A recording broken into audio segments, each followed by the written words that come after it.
This is Mike, NoStressMike.com. I was answering some comments, and it started making me think. I hate it when I start thinking too much. And what it was is, my whole experience here in China has just been really overwhelming. There's just so much that I've had to deal with and learn from. But the one thing that really got to me is I'm living in the city. I'm living in the kind of place that I keep telling everybody, if you live there, get the hell out. And so like I say, I've been having to think different than what I normally think, and everything is harder. And I knew it was. That's why I was telling everybody, get the hell out of the city. But it's now, since I'm living it, it's just amazing. And I'll tell you, one of the things that I've learned was, you hear me talk about three-man militia all the time.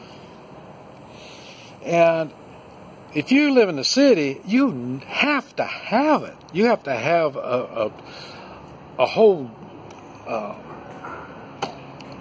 don't know how you call it, just a whole bunch of them. You need to know where these people are and who these people are and what these people are doing. I'll tell you, there's no way you can be a loner in the city.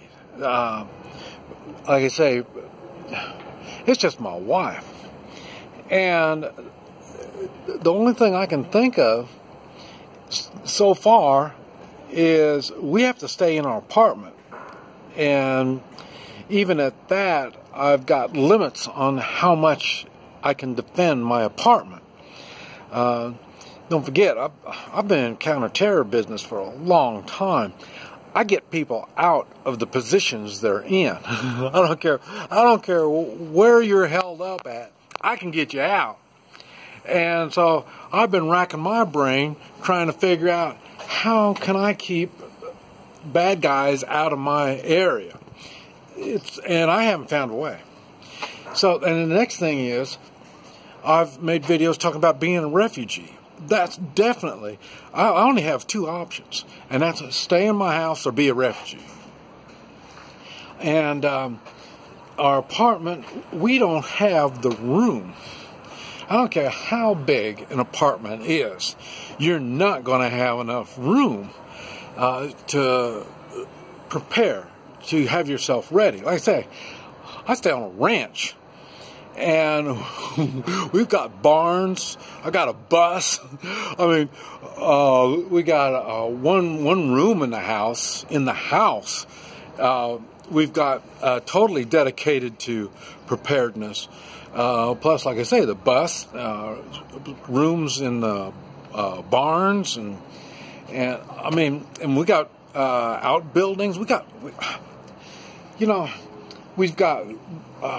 room to practice and do things. Ni hao. And so we can do things here.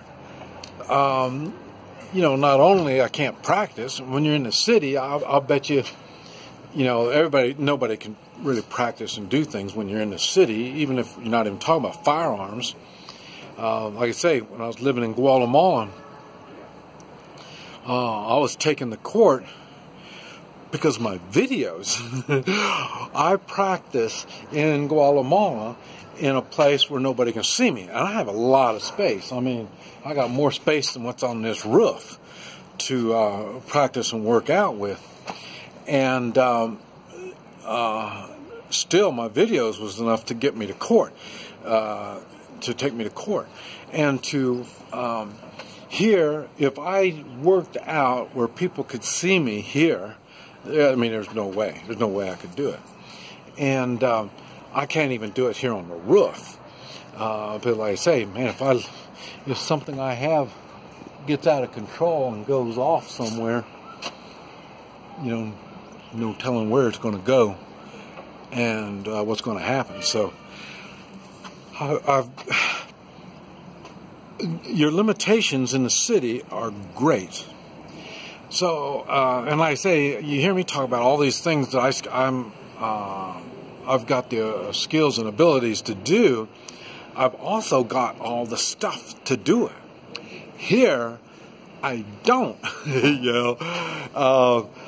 I would be lucky to have all the stuff to do any one of my skills. I mean, I'm not even talking about combat skills. I'm talking about just three-man militia stuff. So in other words, you're going to need to know other people, and they are specializing in something. Like I say, I'm specializing in something than other people. I say I'm at a worse disadvantage. I can't even speak to anybody around here. So I mean, it's severe. So, and I used to feel sorry for you city folk when you say, well, I've tried to talk to people, and they said, hey, I don't feel sorry for you anymore. Like I say, I'm in a place I can't talk to anybody. I mean, I don't know the rules. I don't know anything. And so I'm sorry, I can't feel sorry for you.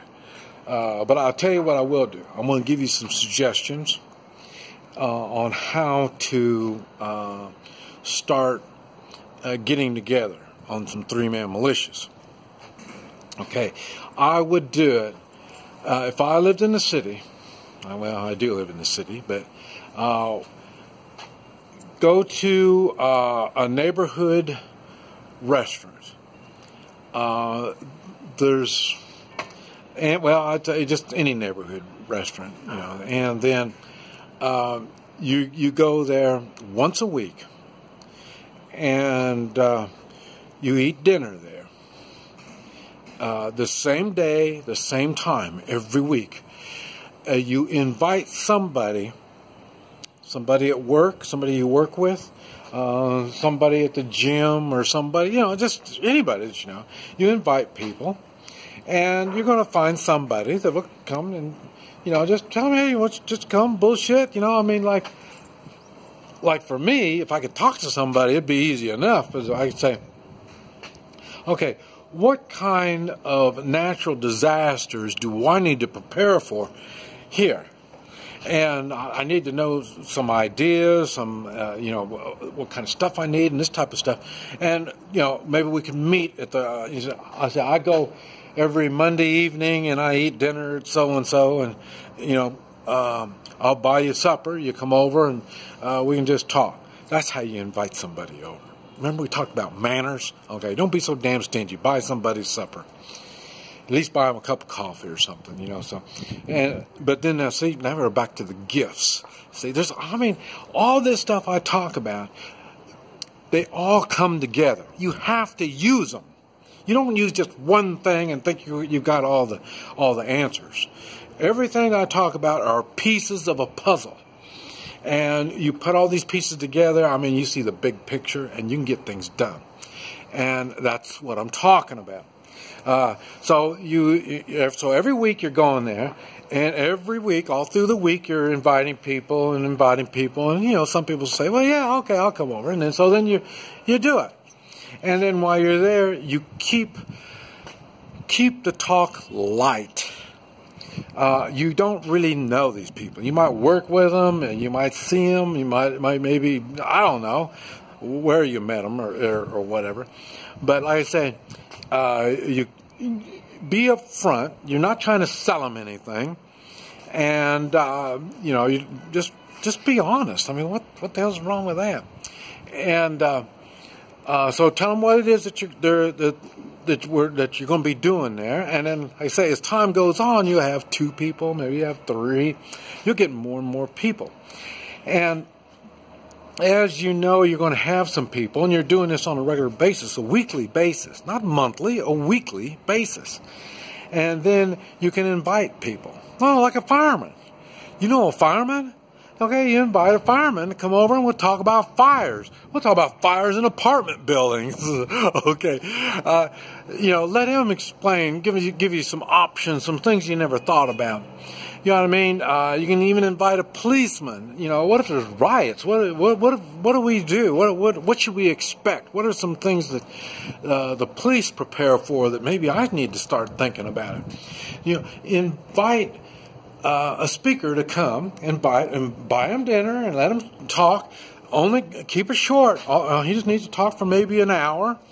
And like I say, for me, when I do my talks, I do free talks. I don't charge. I do free talks for 4 or more people. And like I say, it's no big deal. We can just sit around the table or just pull it up another table or something. Or if your group's been meeting for a while, they have private rooms that they let you use for free in some of these restaurants. And you pick an off day, and then, like I say, you can just start going over there. And then, like I say, have somebody, like I say, I can come in, talk an hour, keep it short. And for me, I like answering questions. Because I'm well-rounded, I'm kind of into everything. So let people ask me questions, and you'll see it snowballs more and more and more. Well, you can see it on the comments. I'll make a video, and the comments, boy, they start talking about all kinds of stuff. But now I do have private classes that I offer, and I do charge for them. And now that's when I get more direct and a lot of detail, and we do a lot of stuff on that. So, but like I say, it's no big deal. I mean, I don't mind talking for free. Like I say, the more I see it, the more people understand what's going on, the less threats that I have to deal with. I've had people say, well, we just shoot them down. And I tell them, well, so if I came over like that, you'd just shoot me down like that, right? And I go, yeah, see, you just screwed up because you just lost a bunch of knowledge. I mean, you didn't take the time. You don't even have a plan to talk to people to understand maybe this person's got something to offer you. I mean, this is what I'm saying. People don't fully think this stuff out. So, but anyway, you do need to get involved with 3-man militias, and you do need to take steps to make them work. And I say, don't try to do sales pitches and stuff like that. It's no big deal. And but what you're looking for is relationships. You're looking for people you can trust. That's the main thing. I don't care what skills they have or no skills. What do they want to learn? Whatever you want to learn, I guarantee I want to learn it. And talking about that, we're going to be doing canning when I get back. I don't know nothing about canning. We're going to be learning canning when I get back. So I want to just add to my skills. But anyway, work on starting some 3-man militias, or if nothing else, just bullshit. Just talk. That's all you're doing. Get some relationships. Learn and meet some people. This is Mike, NoStressMike.com.